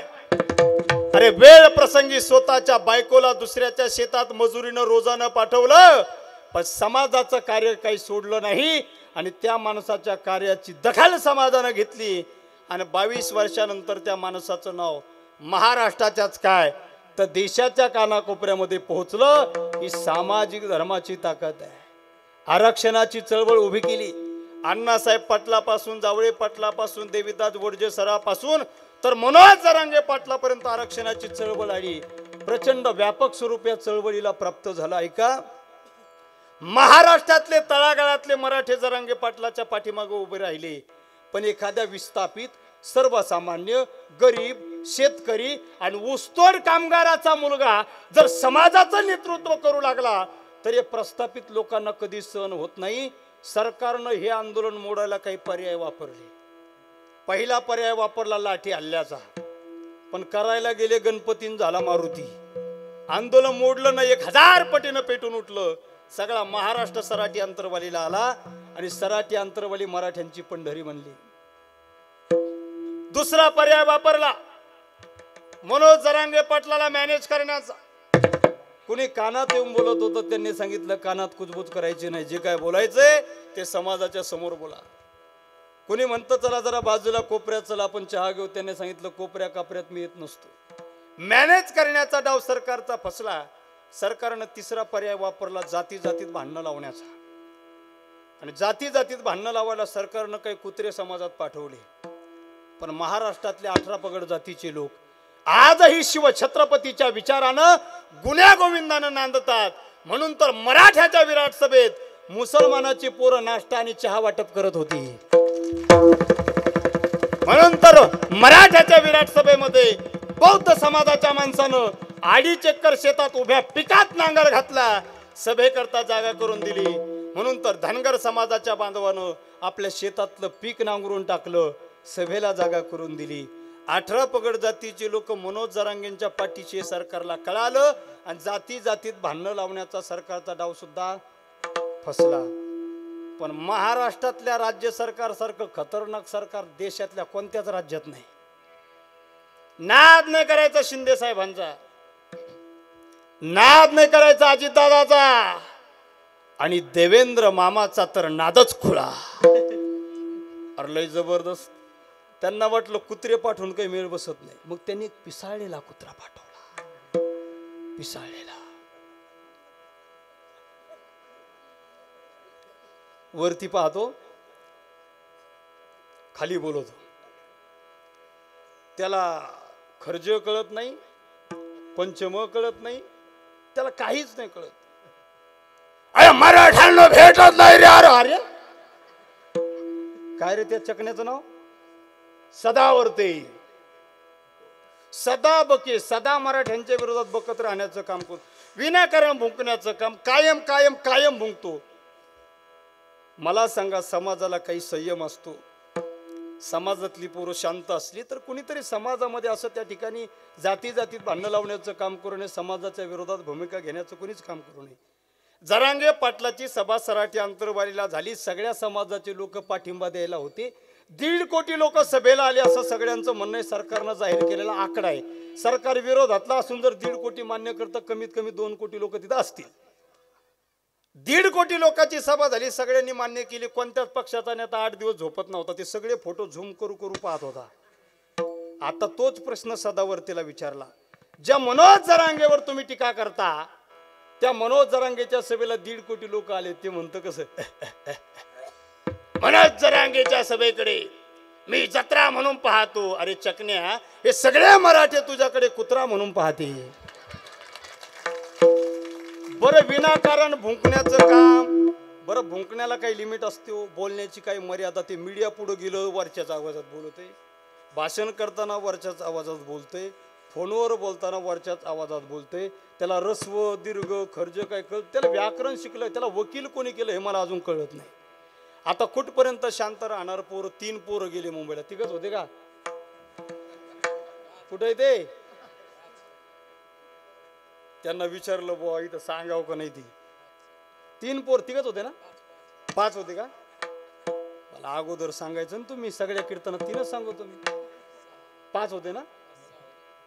3 नेमकं किती? 3 पोरं गेले मुंबईला, फोडल्या त्याच्या गाड्या. आपल्या गावचे प्रथम नागरिक मंगेश साबळे सगळ्यात पुढे होते. वा नुसता फोन लावला तो चौताल तो पिसाळा कुत्रा. गाड्या फोडल्यावर काय अवस्था झाली त्यांची. यांना तर पोलिसांनी ताब्यात घेतलं, चौताळून खाली आला. मीडियावाले हजर. अरे या मनोज जरांगेमुळे पोलीस धारातीर्थी पडले. अरे या मनोज जरांगेच्या मुसक्या आवळा, या मनोज जरांगेला तात्काळ अटक करा. अरे सदावर्त्या, तू मंगेश साबळे नावाच्या मराठ्याच्या साध्या सरपंचाला अटक करू शकला नाही, मनोज जरांगे पाटील नावाच्या वाघाला काय करशील?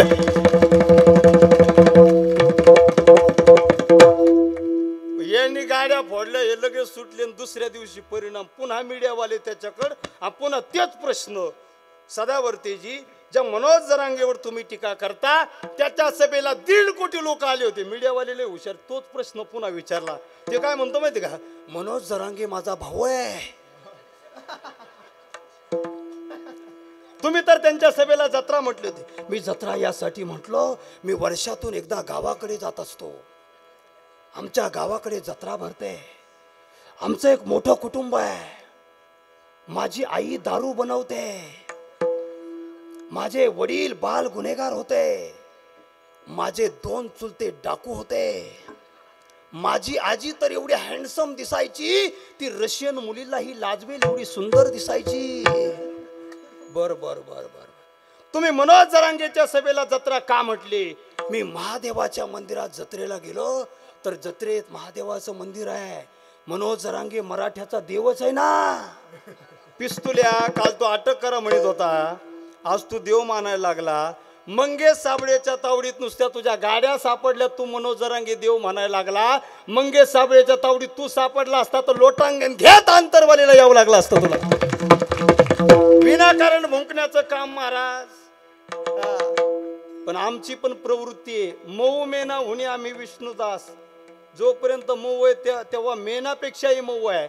आज ज्यावेळी पुढची स्टेप येईल ना, कठीण वज्र असं भेदवायचे, वज्रालाही भेदून टाकण्याची क्षमता आहे मराठ्यामध्ये. ते जाऊ द्या सदावरती, ते चकण्या त्याचं ते कसा अरे त्याने ते चष्मा कुठून आणला मला काय अजून पता लागला नाही बुवा. मला ते त्याच्याकडे 2-3 गोष्टी अशा आहे महाराज, त्या जगात कोणाकडत नाही. सदावरतीने गाढवीन पाळलेली आहे आणि ते दररोज गाढविणीचं दूध पितो. आणि त्याचं असं मत आहे की गाढविणीचं दूध पिलं की माणसाला बुद्धी येते, असं तो म्हणतो. हे जसं मी कीर्तनात 4 महिन्यांनी सांगतो, लोकांना वाटतं महाराज काही सांगत आहे. आत्ता 15 दिवसापूर्वी त्याची मीडियावर मुलाखत झाली आणि त्याला तोच प्रश्न पत्रकारांनी विचारला. तो काय म्हणे माहिती का, मी नांदेडला होतो तेव्हा गाढवीन होते, आता नाही. आणि जे माझ्यावर टीका करतात त्यांना गाढविणीच्या दुधाची काय किंमत कळणार. ते 5,000 रुपये लिटर आहे. म्हणजे पहिला गाढवीन पाळून पित होता आणि आता विकत घेऊन पितो, पण पितो. विनाकारण भुंकण्याचं काम त्यानं भुंकू द्यावं, साहजिक आहे. तो विरोधक आहे तर सरकारने सोडलेलं पिसाळ कुत्र आहे. आपलेच आपल्या विरोधात भुंकतात. कोकणातले ते नेते काय 1.5 फुटे नारायण विनाकारण समाजाच्या विरोधात. ज्या समाजातून आपण जन्माला आलो, ज्या समाजानं आपल्याला मोठं केलं, त्यांनी समाजाप्रती काहीतरी त्या ठिकाणी समाजाला सन्मानानं बोललं पाहिजे. समाजाप्रती काहीतरी त्यांनी कृतज्ञता व्यक्त केली पाहिजे. मनोज जरांगे पाटलांनी आंदोलन उभा केलं, यांच्या पोटात दुखायला लागले, यांनी पैसे देऊन सभेत लोक गोळा होत नाही, यांच्या सभेला लाखो लोक जमायला लागले. ते मनोज जरांगे पाटलाच्या विरोध. मनोज जरांगेने आमचा काही ठेका घेतला काय? आम्ही 96 कोळी मराठा आहे, आम्हाला कुणबी प्रमाणपत्र नको. कोकणात कुणबी मराठा आणि 96 कोळी मराठा रोटी बेटी व्यवहार होत नाही. आम्ही का सुईरी करायला आलो कर तिकडे? आम्हाला 96 कोळी मराठी असल्यामुळे कुणबी प्रमाणपत्र नको. मग राणे साहेब, तुम्ही जर 96 कोळी आहात तर 41 वर्षाचा तुमचा आमदार असणारा नितेश राणे नावाचा टिल्लू तो ओबीसी कसा? याचं उत्तर तुम्ही आम्हाला द्या. ते पुन्हा म्हणतं काय मनोज जरांगे पाटलाला, मनोज जरांगेने विचार करून बोल. त्याचे ते लाल डोळे असं ते बोलतो ते त्याच्या आवेशामध्ये. मनोज जरांगेने विचार करून बोलावं. आपली उंची किती, आपण बोलतो किती? म्हणतो कोण? नारायण राणे.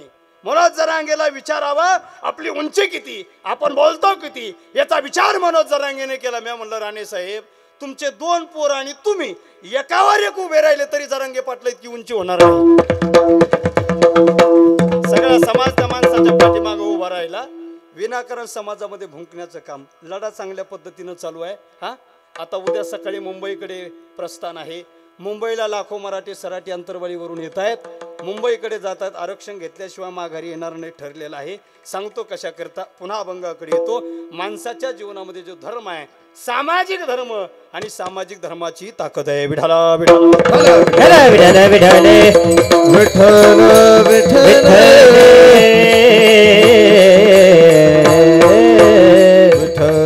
माणसाच्या जीवनामध्ये धर्माचं पालन करणं अत्यंत महत्वाचं असतं. आपण ज्या धर्मात जन्माला आलो त्या धर्माचा अभिमान आपल्याला असला पाहिजे. धर्माचं रक्षण करायला तर देव अवतरित होतो, पण धर्माच्या पालनामध्ये, धर्माच्या रक्षणामध्ये आपला सुद्धा वाटा असला पाहिजे. आपण जर धर्माचं रक्षण करू गेला तर धर्म आपलं रक्षण केल्याशिवाय राहत नाही. कारण ते संतांचं ब्रीद वाक्य, ते शास्त्राचं ब्रीद वाक्य आहे. 350 वर्षापूर्वी या महाराष्ट्राच्या मातीमध्ये राजाधिराज छत्रपती शिवरायाने हिंदवी स्वराज्याची स्थापना केली होती. दुर्दैवी परिस्थितीमध्ये श्री महाराजांना स्वराज्य निर्माण केलं होतं. महाराजांना स्वराज्य निर्माण केलं त्या अगोदर या महाराष्ट्राची परिस्थिती अत्यंत बिकट होती. घरट्यातील पक्षी सुरक्षित नव्हते की गोठ्यातील जनावर सुरक्षित नव्हते. मंदिरातील देव देवतांच्या मूर्ती सुरक्षित नव्हत्या की घराघरातील माता भगिनी सुरक्षित नव्हत्या. जिकडे तिकडे आकांत मांडला होता दुश्मनाने, आकांत. आणि अशा आकांत मांडलेल्या दुर्दैवी परिस्थितीमध्ये ज्याने स्वतःच्या मनगटाच्या जोरावर हिंदवी स्वराज्याची स्थापना केली, औरंगजेब घायाळ केला, अफजलाचा कोथळा काढला, शाहिस्त्याची बोटं छाटली आणि अशा सर्व दुश्मनांचा नाश करून सह्याद्रीचा चक्रवर्ती सम्राट झाला. अशा धर्मवीर, कर्मवीर, शूरवीर, दानवीर छत्रपती शिवरायाला सर्वांनी जोरदार टाळ्या वाजून मानाचा मुजरा करा. माईबा अशा छत्रपती शिवरायांनी 350 वर्षापूर्वी या महाराष्ट्राच्या मातीमध्ये हिंदवी स्वराज्याची स्थापना केली. 8व्या पगड जातीचे मावळे सोबत घेतले होते. एक एक रणमर्द जिगरबाज मावळा श्री महाराजांच्या खांद्याला खांदा लावून स्वराज्यासाठी झुंजत होता, लढत होता. राजा मी जातो, जाऊन भिडतो, दुश्मनाशी करतो त्या दुश्मनाची माती. राजा मी मेलो तरी चालेल, पण स्वराज्यासाठी मरण्याचं भाग्य माझ्या पदरी पडावं, यासाठी प्रत्येक मावळा जगण्यासाठीच नाही तर मरण्यासाठी तयार होत होता. राजाला विशाळगडावर सुखरूप पाठवण्याकरिता घोडखिंडीमध्ये बाजीप्रभू देशपांडे नावाच्या मावळ्यानं आपली जोखीम स्वीकारली आणि राजाला सांगितलं, राजे 350 मावळे घोडखिंडीत माझ्या समवेत ठेवा, बाकी मावळ्यांनी आपण विशाळगड जवळ करा. जोपर्यंत तुम्ही सुखरूप विशाळगडावर पोहोचत नाही, गडावर पोहोचून तोफांचा आवाज आमच्या कानावर येत नाही, तोपर्यंत हा बाजी एकाही दुश्मनाला घोडखिंडीच्या पुढे येऊ देणार नाही. राज जा जा जा जा जा राज, लवकर विशाळगड जवळ करा. आमच्यापेक्षा या महाराष्ट्राला, या रयतेला आपली गरज अधिक आहे. राज लाख वेळे तरी चालेल, पण लाखाचा पोशिंदा आमचा राजा जगलाच पाहिजे. आणि जोखीम स्वीकारत बाजी घोडखिंडीमध्ये लपून बसले होते. बाजीचे 350 मावळे गनिमी काव्याच्या पद्धतीने घोडखिंडीत लपून बसलेल्या राजे विशाळगड जवळ करतायत. आणि सिद्धी जोहरचा जावई सिद्धी मसूद राजांचा पाठलाग करण्याकरता आला. भागो भागो भागो भागो शिवाजी का पिछा करो. घोडखिंडीत सिद्धी मसूदाचं सैन्य आलं. एकटे बाजी रणांगणात उभी आहे. बाजीकडे बघून सिद्धी मसूद म्हणाला, रुको, यही दुश्मन की सेना छुपी हुई दिखती है. आवाज बाजीच्या कानावर आला. एखाद्या वाघानं डरकाळी टाकावी तसं बाजीनं पाठीमाग मान वळवली आणि म्हणाले, ओय कुठे निघालात पुढं? तुमचा बाप शिवाजी राजा तर कधीच सुखरूप विशाळगडावर पोहोचला. वा माघारी. हजारो दुश्मन बाजीच्या अंगावर धावून आले. झाडा झुडपात लपून बसलेले बाजीचे 350 मावळे रणांगणात आले. हजारो दुश्मनावर तुटून पडले. हजारो दुश्मन बाजीच्या मावळ्यावर तुटून पडले. ढाल समशेरी उपसल्या गेल्या. कुणाचे हात छाटले जात होते, कुणाचे पाय छाटले जात होते, कुणाचे मस्तक छाटले जात होते. घोडखिंडीत रक्ताचा सडा पडत होता. घोडखिंड रक्ताने माखून निघत होती. हजारो दुश्मन बाजीवर वार करत होते. बाजीच्या अंगावर एक ठिकाण उरलं नाही जिथं वार झाला नाही तरी बाजी लढत होते. माघार बाजी घेत नव्हते. बाजीच्या अंगावर गंभीर जखमा झाल्या होत्या. रक्तबंबाळ झाले होते बाजी. परेशान जखमी झाले होते बाजी. कोणीतरी आवानी म्हणावं, बाजी तुमच्या अंगावर ठिकाण उरलं नाही जिथं वार झाला नाही. तुमच्या अंगावर झालेल्या जखमाची चिंता नाही का वाटत बाजी तुम्हाला? ओ बाजी, तुमचं रूप पाहिलं तर वाटतं तुम्हाला आता मरावं लागणार आहे. चिंता नाही वाटत का या जखमाची बाजी? भीती नाही वाटत का मरणाची? तसे बाजी म्हटले, ओय ना चिंता ना भीती, करा देव आमचा शिवछत्रपती. शेवटच्या श्वासापर्यंत बाजी लढत होते. आता मात्र परेशान झाले बाजी. रक्तबंबाळ झाले बाजी. अखेर राजे विशाळगडावर पोहोचले. 3 तोफाचा आवाज बाजीच्या कानावर आला. 1 2 3. आता मात्र बाजी जमिनीवर कोसळले. विशाळगडाकडे हात केला. बाजींच्या डोळ्यात पाणी आलं आणि विशाळगडाकडे हात करून बाजी बोलतात, राजा तुम्हाला दिलेल्या शब्दाखातीर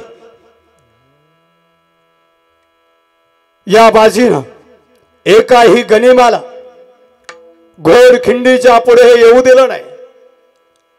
तुम्हाला दिलेल्या शब्दाखातीर या बाजीनं स्वतःच्या जीवाची बाजी लावली. राज घ्या या बाजीचा शेवटचा मुजरा केला आणि प्राण सोडला. का करावं लागलं हे बाजींना? हेची आम्हा करणे काम बीज वाढवावे ना. आमच्या धर्मरूपी बीजाचं नाव वाढवण्याकरता बाजीला हे करावं लागलं. विठाला विठाला विठ्ठल विठ्ठल विठ्ठल विठ्ठल विठ्ठल. कदाचित 350 वर्षापूर्वी घोडखिंडीमध्ये राजाला विशाळगडावर सुखरूप पाठवून जर बाजीनं स्वतःचं बलिदान दिलं नसतं तर कदाचित हिंदवी स्वराज्य सुद्धा निर्माण झालं नसतं. आणि राजे छत्रपती शिवराय जर जन्माला येऊन स्वराज्य निर्माण झालं नसतं ना तर कदाचित तुमच्या गावचा हा सप्ताह सुद्धा झाला नसता. ही कृपा त्या राजांची आहे. आज सप्त्याची परवानगी घ्यावी लागत नाही. जर राजे जन्माला आले नसते आणि गेवराईच्या गावकऱ्यांना वाटलं असतं आपल्या गावात सप्ताह करायचा तर एवढं सोपं होतं का? राजे जन्माले नसते तर या महाराष्ट्राचा राज्यकारभार दिल्लीच्या गादीवरच्या कोणी औरंग्या नावाच्या बादशहानं पाहिला असता. आणि जर तुम्हाला त्या औरंग्याच्या काळामध्ये सप्ताह करा असं वाटलं असतं तर त्याची परवानगी घ्यावी लागली असती. गावातल्या सगळ्या लोकांच्या सह्या एका कागदावर घ्याव्या लागल्या असत्या. ग्रामपंचायतचा ठराव सप्त्याला घ्यावा लागला असता. एका बाजूला महिला मंडळीच्या सह्या घ्याव्या लागल्या असत्या. एका बाजूला पुरुष मंडळीच्या सभ्या घ्याव्या लागल्या असत्या. सगळ्या सह्याचं पत्र घेऊन औरंगजेबाला निवेदन द्यावं लागलं असतं. हो, तुमचं काय नाव बाबा? तुमचं नाव भिकाजी? आडनाव काय? कुठले तुम्ही? काय गाव? इथलं कोण आहे? तुम्ही कुठले बाबा? शालीवाले? गावातले कोण आहे? तुमचं काय? तुम्ही सग काय त्यात काय? भुजंगराव. हा, औरंगजेबाचं राज्य राहिलं असतं आणि सप्त्याची परवानगी घ्यावी लागली असती तर काळ बिकट राहिला असता. जर राज्य औरंग्याचं राहिलं असतं सप्त्याची परवानगी घेण्याची वेळ आपल्यावर आली असती तर मी काय गजानन महाराज राहिलो, मी अब्दुलबाई झालो असतो. तुम्ही भुजंगराव राहिले नसते, तुम्ही गफूर चाचा झाले असते. आणि या सगळ्याच्या सह्याचं पत्र घेऊन आपल्याला दिल्लीच्या बादशहाकडे जावं लागलं असतं. तो त्याच्या त्या IT मध्ये बसलेला राहिला असता. पडद्याच्या पाठीमागे त्याच्या 5-50 बायका बसलेल्या राहिल्या असत्या. उजव्या बाजूला त्याच्याकडे पानाचा ठेला ठेवलेला राहिला असता. पान खाऊन तो जागीच थुकत राहिलेला असता. मग आम्हाला पाहून ते म्हटलं असता, मला पाहून त्यानं आवाज दिला असता, आव आव अब्दुल मिया आव. गफूर चाचाला आवाज दिला असता, आव गफूर चाचा. त्यानं काम काय विचारलं असतं? मी म्हटलं असतं, हुजूर हम गेवराई गाव में सप्ताह करना चाहते हैं. आता त्याला कशाचा सप्ताह कळतो महाराज? त्याशी दाढी खाजत म्हटलं असतं, ये सप्ताह क्या होता है. मग लगेच गफूर चाचा म्हटले असते, हुजूर जे हा एक महाराज बोलता सगळे ऐकते, उशे सप्ताह कहते, आमची अशी हिंदी आहे बुवा. आणि तेवढं सगळं ऐकून जर तो झाला असता तयार तर झाला असता सप्ताह, नाहीतर सप्ताह सुद्धा झाला नसता. या धर्ममंडपामध्ये प्रत्येक माता माऊलीच्या कपाळाला कुंकू आहे आणि प्रत्येक हिंदूच्या कपाळाला गंध आहे. प्रत्येकाच्या अंगणामध्ये तुळस आहे आणि प्रत्येकाच्या गावातल्या मंदिरावरती कळस आहे. ती सगळी कृपा माझ्या छत्रपती शिवरायांची आहे, ते विसरता कधी कामा नये. धर्माच्या पालनामध्ये शिवरायांचा मोठा वाटा आहे. आज 19 तारीख आहे. येणाऱ्या 22 तारखेला पुनश्च एकदा धर्माची स्थापना करण्याकरिता प्रभू रामचंद्रजी अयोध्येमध्ये विराजमान होत आहेत. 22 तारखेला रामप्रभूच्या जन्मोत्सवाप्रमाणे रामप्रभूच्या प्राणप्रतिष्ठेचा उत्सव देशभरामध्ये साजरा होणार आहे. रामप्रभू देशभरातील हिंदूंचे आस्था आहे. देशभरातील हिंदूंचं श्रद्धास्थान दैवत आहे. रामप्रभूवर श्रद्धा सगळ्यांची आहे आणि रामप्रभू त्या ठिकाणी विराजमान होणार आहे. त्यामुळे देशातील सगळे हिंदू आनंदित आहे, कारण शेकडो वर्षाची त्या ठिकाणी इच्छा हिंदूंची पूर्ण होती. तरी ते रामप्रभूच्या विरोधात ते कुत्र भोगलंच भाऊ त्या दिवशी. काय नाव त्याचं? जितेंद्र आव्हाड. विनाकारण हिंदू देवदेवताच्या विरोधात बोलण्याचं काम. 100% मुसलमानांना अल्लाचं अस्तित्व मान्य आहे. अल्लाच्या विरोधात बोलणारा एकही मुसलमान तुम्हाला दिसणार नाही. पण हिंदू असून हिंदू देवांच्या आणि हिंदू धर्माच्या विरोधात बोलणारे अनेक आपल्या धर्मामध्ये आहे. त्यातला एक तो जितेंद्र आव्हाड. त्याचं नाव चुकीनं जितेंद्र ठेवण्यात आलं. त्याचं नाव जितुद्दीन पाहिजे होतं. कायम तो काय म्हणतो, 14 वर्ष राम वनवासात होते, मग ते शाकाहारी राहिले का? राम हा मांसाहारी होता आणि आमचा बहुजनांचा राजा होता. अरे जितुद्दीन, तुला काय राम कळणार आहे? हिंदू असून देवदेवतांच्या विरोधात विटंबनात्मक वक्तव्य तू करतो. देवदेवताच्या धर्माच्या विरोधात चुकीची टीका टिप्पणी करतो.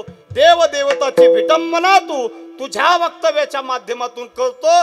आणि हिंदू असून हिंदू देवदेवतांच्या विरोधात जर तू अशा प्रकारचा अवमानास्पद बोलत असेल तर आम्हाला शंका आहे की तू हिंदूच आहे. म्हणून हिंदू असून हिंदूच्या देवतावर जो टीका करत असेल, मी म्हणेल त्या जितेंद्र आव्हाडाच्या रक्तात भेसळ आहे. कायम धर्माच्या विरोधात. येणाऱ्या 22 तारखेला आनंदोत्सव साजरा करा. तुमचा सप्ताह आहे ना 22 पर्यंत. हा काल आहे का? वा वा. सप्ताहाची सांगता आहे. एकीकडे तुमचा सप्ताहाची सांगता होणार आहे आणि एकीकडे रामप्रभू त्या ठिकाणी अयोध्येमधल्या मंदिरामध्ये विराजमान होणार आहे आणि पुनश्च एकदा धर्माचं रक्षण करण्याकरता प्रभू मूर्तीच्या रूपानं अयोध्येमध्ये अवतरित होत आहेत. म्हणून हिंदू म्हणून जन्माला आलो, हिंदू म्हणून वागायचं असेल ना गड्या तर आपल्या धर्माची तत्व सोडून वागू नका.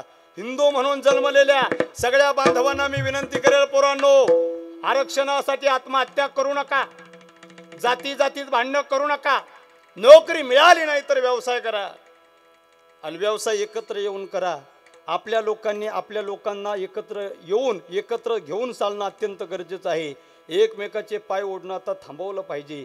2 राजस्थानची माणसं महाराष्ट्रात आली. एकानं विचारलं, तुम कहाँ से हो भैया? ओ बोला मैं राजस्थान से हूँ. तुम कहाँ से हो भैया? ओ बोला मैं भी राजस्थान से हूँ.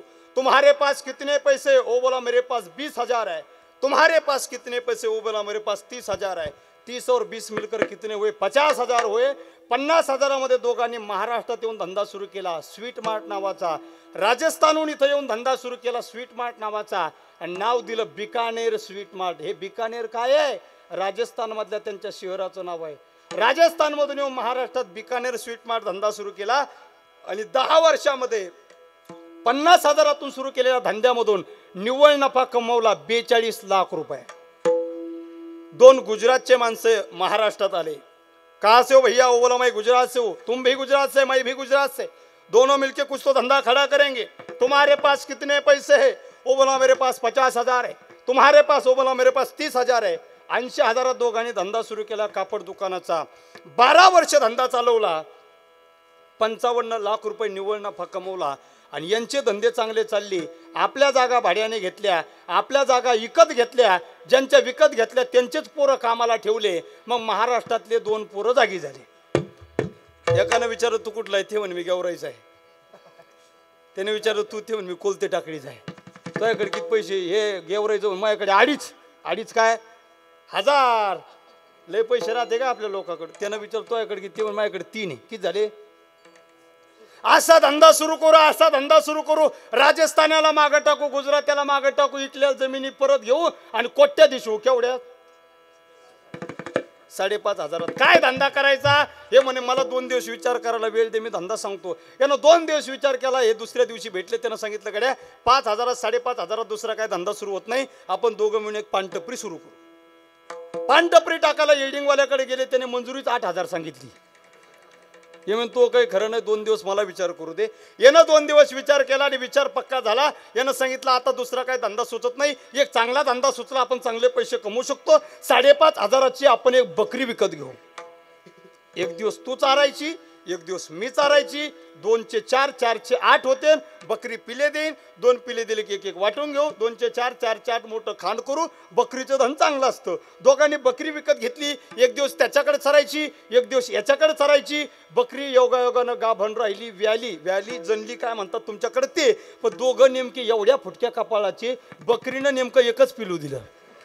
हे म्हणे बुवा मग कसं बुवा आता? ते म्हणे आता कसं कर, एवढ्या वेळेस पिलू मला दे. ते म्हणे जमत नाही, कारण मी 3,000 दिलेले, तू 2.5. ते म्हणे मी 2.5 दिले, पण मावस भावाकडून उसने घेऊन दिले, एवढे वेळ मला दे. ते म्हणे जमत नाही, हा म्हणे जमत नाही. दोघांचे लागले भांडणं. घेतल्या काठे, फोडले एकमेकांचे डोके. पोलिसांपर्यंत बातमी गेली. पोलिसांची गाडी आली. दोघांना गाडीत टाकलं. गाडीत टाकून पोलीस स्टेशनला घेऊन गेले. एवढं मारले, सुजूस्तर मारले. तसेच जर घरी आले असते, त्यांचे सुजलेले तोंड पाहून त्यांच्या बायकांनी सुद्धा ओळखलं नसतं. एवढे मारले. त्यातल्या एकाचा स्वाभिमान जागा झाला. तो म्हणतो, ओ साहेब, त्या गुजराती लोकांना राजस्थान्यांना मागं टाकायला धंदा सुरू केला. आमचा डाव फसला ओ साहेब, पण आता आमच्या इज्जतीचा पंचनामा होणे असं वाटत असेल ना, तर आम्हाला सोडून द्या ना साहेब. साहेब म्हणे, 8 टाकणं आमच्या हातात आहे, सोडणं आमच्या हातात नाही. मग काय करावं लागेल? कोर्टात जावं लागेल, जामीन करून घेऊन यावं लागेल. कोर्टात गेले जामीन करायला. वकिलानं फी सांगितली 10,000 रुपये. बकरा सगट बकरी विकली आणि जामीन केली. पण 10,000त एकाचीच जामीन झाली, दुसरीच झाली नाही, म्हणून पुन्हा भांडणं लागली. ही आपल्या लोकांची अधोगती आहे. एकमेकांना सोबत घेऊन चला, धर्म पाळा. धर्म अत्यंत महत्त्वाचा आहे. मुसलमानाचे 4-4, 5-5 वर्षाचे पोरं दिवसातून 4-4, 5-5 वेळा मस्जिदमध्ये जाऊन जर न चुकता नमाज पडत असेल, तर हिंदूच्या बावळट पोरानं कमीत कमी एकदा जाऊन मंदिरात देवाचं दर्शन करायला काय हरकत आहे? मुसलमानाचं पोरग चुकून कपाळाला गंध लावणार नाही. मुसलमानाचं पोरग चुकून कपाळाला गंध लावणार नाही, कारण त्याचा धर्म तशी शिकवण देत नाही. आपल्या धर्माची शिकवण जर कपाळाला गंध लावणं असेल तर आपण कपाळाला का गंध लावू नये? मराठ्याच्या हिंदूच्या प्रत्येक पोरानं कपाळाला गंध लावला पाहिजे. प्रत्येक मुलीनं कपाळाला कुंकू लावलं पाहिजे. जर कुंकाची लाज वाटत असेल तर कमीत कमी टिकली तरी लावली पाहिजे. मग ती जिथोर टिकली तिथोर. ही आपल्या धर्माची चिन्ह आहे. आपला धर्म आपल्याला सांभाळावा लागेल, आपली संस्कृती आपल्याला सांभाळावी लागेल. आणि हा धर्म पाळण्याकरता जगद्गुरु तुकोबारासारख्या महात्म्याचे शब्दरूपी शस्त्र अत्यंत मोलाचे आहे.